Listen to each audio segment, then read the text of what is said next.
ஜிஆர்டியில் launch ஆகிருக்க GRT Insta gold app எப்படி download பண்ணி ஓப்பன் பண்ணுறதுன்னு பார்ப்போமா?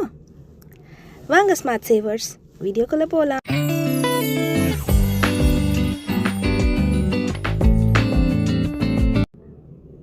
ஸோ அக்கௌண்ட் ஓப்பன் பண்ணுறதுக்கு முதல்ல நம்ம ப்ளே ஸ்டோரில் போய் ஜிஆர்டி இன்ஸ்டா கோல்ட் இதை டைப் பண்ணிக்கலாம். ஸோ தட் நம்ம மொபைலுக்கு அந்த ஆப்பை நம்மளால் டவுன்லோட் பண்ணிக்க முடியும். ஜிஆர்டி இன்ஸ்டா கோல்ட் இதுதான் ஆப்போட நேம். டவுன்லோட் பண்ணி முடிச்சதுக்கப்புறம் ஓப்பன் பண்ணிங்கன்னா உங்கள் மொபைல் நம்பரை வச்சுட்டு லாகின் பண்ணலாம். ஓடிபி கேட்கும். லாகின் வித் ஓடிபி நீங்கள் கொடுத்ததுக்கப்புறம் உங்களுக்கு 6 டிஜிட் வெரிஃபிகேஷன் கோடு உங்கள் மொபைல் நம்பருக்கு வரும்.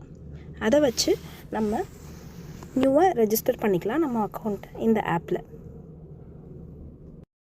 ஸோ நான் லைவாக இங்கே பண்ணி காமிக்க போகிறேன். 6 டிஜிட் ஓடிபி கொடுத்தாச்சு. இதுதான் அக்கௌண்ட். மெயின் பேஜில் நமக்கு இன்றைக்கி கிராம் காமிக்கும், அதுக்கப்புறம் 2 டேப் காமிக்கும். நியூ ரெஜிஸ்ட்ரேஷன் கிளிக் பண்ண உடனே பேசிக் இன்ஃபர்மேஷன், பர்சனல் இன்ஃபர்மேஷன் கேட்கும். அது முடிச்சுட்டு பேங்க் டீட்டெயில்ஸ் கொடுத்தீங்கன்னா ஃபைனலாக I accept terms and conditions கேட்கும். அதை செக்இன் பண்ணி முடிச்சதுக்கு அப்புறம்கான ரெஜிஸ்ட்ரேஷன் பேஜ் கம்ப்ளீட் ஆகிடுதுங்க. அதுக்கப்புறம் மேக் பேமெண்ட் கொடுத்ததுக்கப்புறம் நம்ம பேமெண்ட் பண்ண ஆரம்பிக்கலாம். நான் எக்ஸாம்பிளுக்கு இன்றைக்கி கரண்ட் கோல்டு ரேட்டான 1 கிராம் 1208.35 டைப் பண்ணுறேன். பாருங்கள், 0.070 பெனிஃபிட்டாக போனஸாக நமக்கு வரும்னு காமிக்கிறாங்க. என்னால் இன்றைக்கி அவ்வளோ பே பண்ண முடியாது. ஸோ ஜஸ்ட் மினிமமான 100 ருபீஸ் பே பண்ணி காமிக்கிறேன். 100 போட்டுட்டேன்னா எனக்கான பெனிஃபிட் வெயிட்டும் ஆட் ஆகிடுது.